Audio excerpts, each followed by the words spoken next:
Hello दोस्तों, जय हिंद। कैसे हैं आप लोग? मैं भी बहुत अच्छा हूं दोस्तों। कल की मैंने वीडियो एक अपलोड किया था जिसमें पर्सनली हमारे व्हाट्सएप पे मैसेज किए थे मेरे दोस्त लोग। बोले कि भाई मुझे बताओ एनसीईआरटी की कौन-कौन सा सब्जेक्ट मैं पढूं। तो दोस्तों मैं सबसे पहले आप लोगों को बता रहा हूँ, सिविल सर्विस की तैयारी करने के लिए एनसीईआरटी बहुत ज़रूरी है पढ़ना। क्योंकि एनसीईआरटी बिना तैयार रहे, एनसीईआरटी के बिना कुछ भी नहीं है। आपको सबसे पहले एनसीईआरटी पढ़ना पड़ेगा। और मेरे मित्र कमेंट किए थे मेरे पास और व्हाट्सएप पे मेरे मैसेज भी किए थे कि भाई मुझे बताओ एनसीईआरटी का कौन-कौन सा सब्जेक्ट मैं पढूं।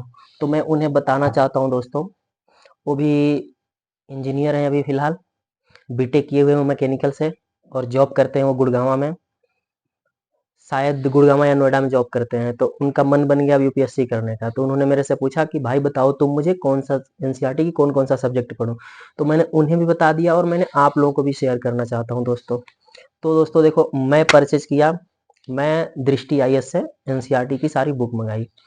तो सबसे पहले पहला बुक है, ये है दोस्तों, ये है आपका भूगोल। भारत और विश्व का भूगोल है। तो मोस्ट इम्पोर्टेंट है दोस्तों, ये नोट कर लेना आप, भूगोल भारत और विश्व का। फर्स्ट बुक ये हो गया। एंड दोस्तों सेकेंड बुक आपका हो गया सामान्य विज्ञान। ये भी बहुत जरूरी है, एनसीईआरटी सामान्य विज्ञान भी पढ़ना बहुत जरूरी है। एंड दोस्तों जो थर्ड बुक है, वो थर्ड बुक है आप लोगों का भारतीय राज्य व्यवस्था एवं अर्थशास्त्र, यानी इंडियन पॉलिटी एंड इकोनॉमिक्स। तो दोस्तों ये भी मोस्ट इंपॉर्टेंट है पढ़ना। कल की वीडियो में मैंने बोला था ना 5-6 सब्जेक्ट पे पकड़ बना लो, तो आज मैं सिर्फ एनसीईआरटी के बारे में बात करूंगा। आप ये बुक पढ़ लो, भारतीय राज्य व्यवस्था एवं अर्थव्यवस्था। 3 बुक अभी तक मैंने बता दिया, एक भारतीय राज्य व्यवस्था एवं अर्थव्यवस्था का, एक सामान्य विज्ञान का और एक भूगोल का। और जो चौथी बुक है दोस्तों, वो भारतीय इतिहास। ये भारतीय इतिहास इसको पढ़ लो आप लोग। और जो 5वीं बुक है दोस्तों, वो मैं आप लोगों को बता रहा हूँ, एक क्लास 9 का साइंस पढ़ लीजिए। क्लास 9 का साइंस पढ़ लीजिए। साइंस एंड टेक्नोलॉजी में मोस्ट इंपोर्टेंट 70% इससे रिलेटेड क्वेश्चन आता है। तो एक क्लास 9th का आप लोग साइंस पढ़ लीजिए। और दोस्तों जो मैं बताऊं, कितने बुक हो गए दोस्तों? 5 बुक हो गए। और छठवां बुक है जो एक क्लास 11 का जीव विज्ञान। मतलब ये मैंने पर्सनल अपने एक्सपीरियंस के हिसाब से बता रहा हूँ, क्योंकि 9th के विज्ञान में तो सारे आ जाते हैं, बट ये जीव विज्ञान पर्सनल क्लास 11th का आप लोग पढ़ लीजिए। 6 बुक मैंने बताया दोस्तों, फिर से बता रहा हूँ मैं।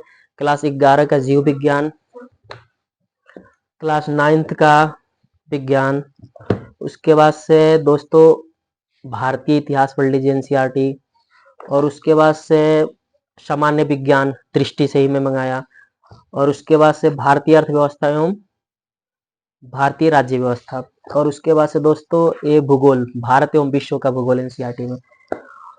दोस्तों इतना बुक, इतना सब्जेक्ट आप तैयार कर लीजिए एनसीईआरटी का, फिर आगे कोशिश कीजिए आप एग्जाम में बैठने का, या फिर से आगे फाउंडेशन कोर्स की तैयारी करने का।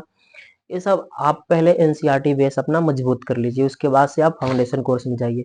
और हाँ, एनसीईआरटी बुक पढ़ने के बाद आप इनडायरेक्टली किसी कोचिंग में एडमिशन नहीं लीजिए दोस्तों।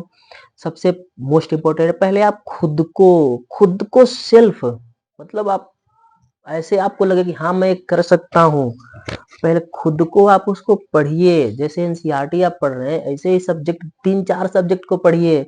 जैसे मान लीजिए भारतीय राज्य व्यवस्था हो गया, इतिहास हो गया, इकोनॉमिक्स हो गया, भूगोल हो गया, और ऐसे साइंस एंड टेक्नोलॉजी हो गया, पर्यावरण हो गया। ये सब 5-6 सब्जेक्ट को आप अच्छे से पढ़िए। और करंट अफेयर हो गया आपका, ये सब पढ़ते रहिए। तो दोस्तों ज्यादा पढ़ने की आपको जरूरत नहीं है। हमें लगता है कि और जो 1 साल आप अच्छे से फॉलो कर दिए ना, तो आई एम श्योर आपका यूपीएससी पहले अटेम्प्ट में ही निकलेगा। लेकिन खैर अभी मैं सिर्फ एनसीईआरटी की बात कर रहा हूँ, तो आप नोट कर लीजिए जो मैं बुक्स बता रहा हूँ एनसीईआरटी का। जियोग्राफी का पढ़ लीजिए, ये तो मैंने दृष्टि से मंगाया था। बाकी क्लास की बात करते हैं, तो क्लास का मैं बता रहा हूँ आपको, सिर्फ और सिर्फ जियोग्राफी जो पढ़ना आप क्लास का, तो आप भूगोल है जो, तो 9th क्लास से 12th क्लास का पढ़ना। और उसके बाद से हिस्ट्री है, तो 9th और 11th का, मतलब ज्यादा पढ़ना आप 9th और 11th का। और उसके बाद से आपका साइंस है, तो 9th क्लास का पढ़िएगा। और उसके बाद से फिर आपका सामान्य ज्ञान है तो ये पढ़ते रहिएगा आप लोग। भारतीय राज्य व्यवस्था है, अर्थव्यवस्था है, तो ये भी आप लोग क्लास 11th और क्लास 12 का पढ़िएगा। ये सब पढ़िए और न्यूज़पेपर साथ में पढ़िए। आई एम श्योर कि आपका तैयारी अच्छे से होगा। एंड कुछ मेरे वीडियो बनाया हूँ, अभी मैं बना रहा हूँ यूपीएससी पे वीडियो। अभी मेरे पास ज़्यादा एक्सपीरियंस नहीं है वीडियो बनाने का। अपनी पर्सनल पढ़ने का एक्सपीरियंस जो है वो सबके पास रहता है, लेकिन वीडियो बोलने का भी ज़्यादा एक्सपीरियंस नहीं है। अगर जो कोई चीज़ गलत बताते होंगे आपको या कुछ बताते होंगे तो आप कमेंट में बता दीजिएगा कि ऐसे नहीं ऐसे होगा, तो हमें भी कुछ एक्सपीरियंस होगा और अच्छा से मैं बता सकता हूँ। लेकिन मैं अपना कोशिश करूँगा कि मैं अपना 100% बेहतर आप लोगों के साथ शेयर करूँ। तो थैंक यू। आप लोग हमें सपोर्ट कीजिए, वीडियो को शेयर कीजिए, कमेंट कीजिए और सब्सक्राइब कीजिए। मिलते हैं फिर कल आपको किसी एक नई वीडियो के साथ। और कल की वीडियो में मैं बताऊंगा आपको हिस्ट्री, एनसीईआरटी की हिस्ट्री जो है उसको मैं सिर्फ लेसन का नाम बताऊंगा, कौन कौन सा लेसन पढ़ना जरूरी है। ठीक, आज के लिए धन्यवाद। जय हिंद।